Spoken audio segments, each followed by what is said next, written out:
Nagaafatta moo si Asii gaafatta? amma gara guddaa dhufnetti adeebiin hosti sirriitti na barsiismee waa'ee amantaa keessanii. Ishi waa amantaa keenyaa sirriitti si barsiisa. Sirriitti waan dubbadhu irratti gaaffii yoo qabaatte na gaafatta. Qabadhu jechuu kiyya tole. Maal jedhee wa'ala Allahi tawakkaluu jedhaan Museen ummata isaatiin rabbi irratti hirkadhaa in kuntum mu'miniin jedheen yoo mu'mintoota taatanii in kuntum muslimiin yoo muslimoota taatan jedheen muslimoota taatanii rabbi irratti hirkadhaa jedhe so muslimoo fi taanaan isaaniin immoo maal jedhee muslima ta'a abboo rabbi irratti hirkadhaa jedheen keessumaa baasee ofii isaati amanaa muslima ta'uu isaa gaafa dubbatu maal jedhe boqonnaa 7 lakkoofsa 143 irratti Muusaan Rabbi wajjiniin waadaa walii galaniiti bakka irratti wal arguu deeman. Erga deeme booddeedhaan Rabbiin dubbatee sagalee Rabbii dhagee Musee. Egaa yaa Rabbi eeggan sagalee kee dhageeti si arguun barbaadaa jedheen Musaan. Si arguu barbaada. Rabbiin maal jedheen? Qaala lan taraani. Na arguu hin dandeessu jedheen. ولكن قالوا أمو انظر إلى الجبل تبسنا أتشجر قليلالي جدين فإن استقر مكانه يوتبسون بكسن رتي رجعين أبته ثبتين أبته فسوف تراني سنبود دينار جتا جدين فكين يافي أتي نمني وين سنفود أيو جدين نفودو برباد مدرا وان كان أكاس قد إميجتان ذات ميس نمني سون كان قد شو عندن دو قرأت نيجتاني أكن قد شو نندي جوان بيتو جد so Rabbiin subhanahu wa ta'ala na arguu hin dandeessu yoo na arguu barbaade tabbasana laalii jedheen Musaan dhuguma jedhee gara tabbasana gaafa laalu Rabbiin subhanahu wa ta'ala birhaanuun gallaxallata achirratti ifa isaa Rabbiin subhanahu wa ta'ala achirratti gaafa ibsu Museen rifatee gaggabe jechuudha. Tabbisuunis tankota akka ta'u waddaqee caccabee achitti tabbisuun jechuudha.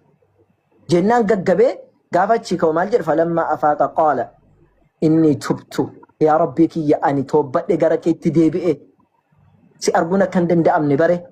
وأنا أول المؤمنين أني ور أماني الرات سجل سلا يوم مسلمان ترى إسلام ما كورت جرو ور أماني سجل كباتي راجع مسلم سجله أماني جل كباتي جل كنا في مسلم مال ترى مسلمة ترى جتشور كمسلم في النمو جرا يسوع تروفنا يسوع مال ترى إيجا كريستان مان كجل كبوا كجر جل أنتي أوردف تود يسوع كريستوس تو كريستان ماله كان يسوع ترى كريستان ترى كبير نت مالف كريستان رام تنا يسوع كريستوس يوان أوردف نوفيرن سامبوديو مال ترى يلهم أوكي Yesuusoo maal ture isin oqis Yesuusee hordoftanii kiristaana ofiin jettan maqaa isaatti immoo gaaftanii taada inni maal ture ofii isaati gaafee jennu jara biratti deebiin hin jiru nu biratti garuu muslima ture.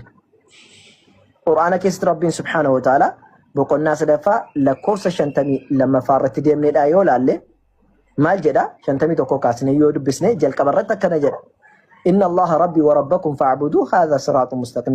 الله ربي ربي كيسني إذا قف جبرة kanatu karaa sirriidha jedhee barattoota isaa ajajaadhaa ture uummata Israa'eliin.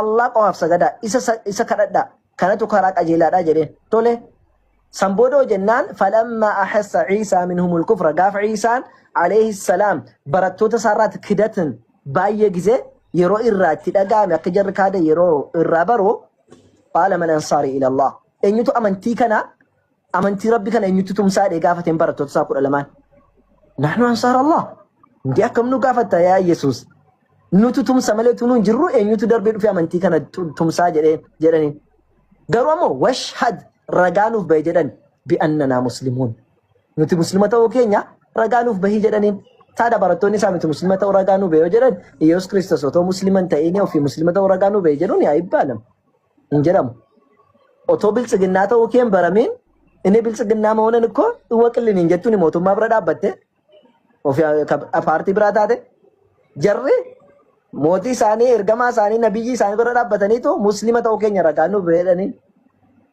allaqa muslima turanii jechuudha. So erga jarri muslima turaniiti nutis muslimoota taanee dhalannee islaamummaarra jirra. Islaamummaa Nabi Muhammadii miti kafide jechuudha. Islaamummaan jalqabumarraa jirti jechuudha. Kanaaf Allah nuti sagannuuf kadhannu kanuma jalqabarraati warri kaan isaaf sagadaa kadhataadhaa turan malee Allah biraa addattee hin qabnu jechuudha. Saniifuu islaamummaan keenya rabbi tokkicha isaaf sagadu isa kadhatu. Erga isa beekanii booddee akkuma beekamu kadhannaan saganni akkaataa qaba. Seera qaba wanti hundumtu. Biyya lafaa kana irrattu seera qabda akkaataa itti jiraattu. Biyya deemte keessa seera qabda. Mana madaamee hojjetamu keessa seeratu jira. Biyya kee keessatti seeratu jira. nam tokko islaamummaa keessa erga seene immoo seera mataa isaa qabaata jechuudha. Islaamummaa keessatti seeratu jira. Gaafa namni muslima ta'edha jedhe inni jalqabaa waa shan dirqama akka irratti ta'e beekuun dirqama. Sana keessaati tokkoffaan silaa ashhadu an laa ilaaha illallah wa ashhadu anna muhammadan rasuulallah. Namni dhugaadhaan kan gabbaramu Allah tokkicha malee hin jiru. Nabi Muhammad ergamaa Rabbiiti. Iyesuusis ergamaa Rabbii fi gabriija Rabbiiti. Namni jedhe dakhala aljanna jedhan ergamaa Rabbi sallallahu alaihi wasallam jannata seenee jedhan. Si galee jannata seena. Kanaaf nam tokko muslima erga ta'e kan amanee jennaan jannata seena jennaan alhamdulillah wanti kabiraanu barbaachisu tokko hin jiru. Garuu ammoo itti aansuudhaan sagaduun dirqama. Addi kee, harki kee, fuulli kee Rabbiif gajjechuun dirqama. Ilmi namaa namaafuu sagadaadhaa jira. Rabbii nama uumee fi Rabbi addunyaan kun harka isaa keessa jiru gajjedhanii sagaduun ammoo kabaja malee intini salphinaa miti. Nama sagadutu salphina. Namni Rabbiif sagadu garuu kabajaadha jechuudha. Takka muslima Rabbiif sagaduudhaaf qaanfatu argite beektaa karaa deemutti bakka deemutti araba biratti gara abbaa fedhe biratti mootii biratti ni sagada hin du'a malee jechuudha. Mataa isaa lafatti gadi gombisee jechuudha. Abbaan barbaade xiyyiti keessaa baasu. Maaliif Rabbiif sagadaa du'uun kabajaa waan taateef jechuudha. Saniifuu sagaduudha. Erga sagadeen salaata booddee immoo soomatu jira. Soomiin immoo nuufis Rabbiin sodaafis nu ta'a. Sooma wanti Rabbiin dirqama nurra godhe irratti la'allakum tattaquun akka isa sodaattaniif jedhe inya nunni cinquudhaaf miti. Warruma akka kana dura irratti sooma akka Musee irratti, Yesuus irratti, Abrahaam fa'aa irratti akkasuma Daawud irratti sooma dirqama goone isin irratti sooma dirqama goone jirra. Ammoo wanni dirqama goone akkana sodaataniif maaliif jennaan ilmi namaa yeroo quufe bahee wal gaanaa oola jechuudha. Nama quufe soo argiteeti karaa irratti zim jedhee nama anchi qayyoo minaamin jedhee si gootota shaarbii keessatti gootaa maal jedhaa min ilishaan xagboo koono gabtoo shaan sila xaggabano. Fedhiisaa namni gaafa zim jedhee akka harree nyaataa oolu fedhiisaa tokko xaxxoratuu hin danda'u jechuudha.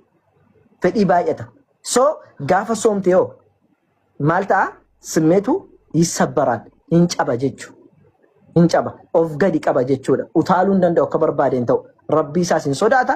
Kanaafuu gaafa soome namni Rabbiin sodaata jechuudha. Simmeetti isaas gaccabaadha. Rabbii isaaf sagada. Edaa akkatti beela'uun sana keessatti yaastanatti naan. Edaa soomni kun Rabbiin nama yaadachiisa. Otoo beelofne otoo Rabbiin nu dhawwate soora keenya edaa bakka argannu hin qabnu yaa Rabbi kiyya galata kee jechaa galgala isaan naaf xaratu immoo du'aa isaa godhataa jechuudha. Walii gallee miti inni kun kanaa jechuudha. Itti aansuudhaan ammoo zakaa kennu. Zakaa jechuun yenee biixeዎች አሉ ሙስሊም ኡፍማ ኛቴ ኡፍማ ቆፌ ኡፍማ ኡፈቲ ወርቅ ምናምን ለብሶ መኪና ኦፌ ፊጉ ቆፋ ሚት ምስኪን ሊ አርከ ኬሰ ኢጀ ኬሰ ነላላ ጀቹቱ ጅራ ምስኪን ኢጀ ኬሰ ነላላ ኦላ ምስኪናቱ ጅራ ፍረ ምስኪናቱ ጅራ ሲገሌ ሙስሊም ምስኪናቱ ጅራ ኡፈተ ከነን ቀምነ ኡፈተት ቢታ ዘካ ብሪ ከራ ከኒታፍ ሲገሌ ዘካ ከኒታፍ ኡፈተ ሳ በርባደ ኛተ ኛታ ማልጎዳ ጀቹ ወሊገሌ ሱን ድርቀማ ጀቹ ከብራ zakaadhaan booddeettama wanni jiru maalinni jennaani ammas gaafa ciidii ayyaanaatti hoolaa qalanna nuti hoolaa gaafa qalanne hoolaan sun bakka sadiitti qoodamti. Tokko manaaf goota, tokko hiyyeessaaf firda, tokko immoo fira nyaachifta jechuudha. That means miskiinota gargaartaa jechuudhaati. So warri kun hin jiranii jechuudha. Kanaafuuti islaamummaan gabaabaadhumatti kana fakkaata osoo sittiin dheeressine waan amma dubbadhe irratti hoo gaaffii qabaatte inshallah. Mubarak warreetta mubaraktu mana bane moo kana santi inshallah yoo mana bane inshallah natti ma daqiiqaa muraasa booda sa'a 8 irratti ba'ee dhaqa sa'aatii natti ma jedhee guyyaa gaafataanii ture isa gaafataa ture guyyaa gaafatanii ture asanti sa'aatii meeqatti banama jedheeni inshallah daqiiqaa gimmaa shanaaf obsanii nan dhufa barakallahu fiikum barumsarra jiru anteef daqiiqaa 30 tusila natti mani manan banu sa'aatiin hin beekamu galgala malee naan viidiyoo jedheefiin galgala irratti wal argina jedhee inshallah daqiiqaa 30 booddee nan dhufa naa obsi jedhaani ishee waliin xumuradhee ba'aa tole. Hayya waan amma dubbanne irratti gaaffiin qabda. Bareeda wanni hundumtuu amantaan keessa wanna hundumaa bareeda das nama jedha. Tole erga bareeda ta'e intalli bareeddu kun bareedaatti dabalamte yoo. Inshallah. Inshallah eenyumaan na argita keessatti. Inshallah yoo Rabbi jedhe bi'iznillah. Tole. Gaafiin qabdu. Gaafiin qabu. Yeroo banti kalas na barsiifta wanna hafes wanti jiru wanta tokko hafuun oolu na barsiifta. Ay waan afumaatis mentionii na godhi kaa waan si keessatti hafan hin beeku waan of keessaa baafte malee.